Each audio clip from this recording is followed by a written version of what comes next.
విలువలకు కట్టుబడి బతకండిరా అని చెప్తాను. జీవితంలో మనల్ని కాపాడే ఎకరాలు కాదురా, జీవితంలో మనల్ని కాపాడేది సంపాదించే డబ్బు కాదురా, అకౌంట్స్ ఉన్న డబ్బు కాదురా, లగ్జరీ లైఫ్ కాదురా. మిమ్మల్ని కాపాడేది ఏంటో తెలుసా? మీరు చేసే పనులను బట్టే మీ దేవుడు మిమ్మల్ని కాపాడతాడురా. మీరు ఎలాగే ఉంటే ఈ దేశాన్ని రాసిచ్చినా అదే దేశంలో తొక్కుపడేస్తాడురా దేవుడు. ఏమనుకుంటారండి? అనుభవంతో చెప్తున్నాను. మీ వయసులో ఉన్నప్పుడు కూడా యాకోబునైనా నేను, మీ వయసులో ఉన్నప్పుడు కూడా యాకోబునైనా నేను ఏం చేసింది తెలుసా? ఇలాగే తిరిగాను.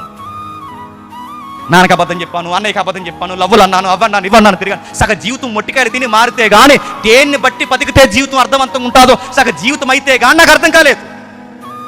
నాలాంటి గాయాలు, నాలాంటి ఇబ్బందులు, నాలాంటి సమస్యలు మీకు తెలియకూడదు, రాకూడదు. రేపు పొద్దున్న నేను వెళ్ళిపోతే మీకు ఎవరు చెప్తాడు? వయసు మనల్ని ఎప్పుడు గుర్తుపెట్టుకుని, వయసు మనల్ని ఏం చెప్పాలి చెప్పినా, వయసులో ఉన్న వాళ్ళకి జాగ్రత్తలు చెప్పాలి. మంచి ఏంటో చెప్పాలి, చెడు ఏంటో చెప్పాలి. చెడు పనులు చేస్తే దాని ఎఫెక్ట్ ఎలా ఉంటుందో చెప్పాలి, మంచి పనులు చేస్తే దాని మేలు ఎలా ఉంటుందో చెప్పాలి. చెబుతున్నారా?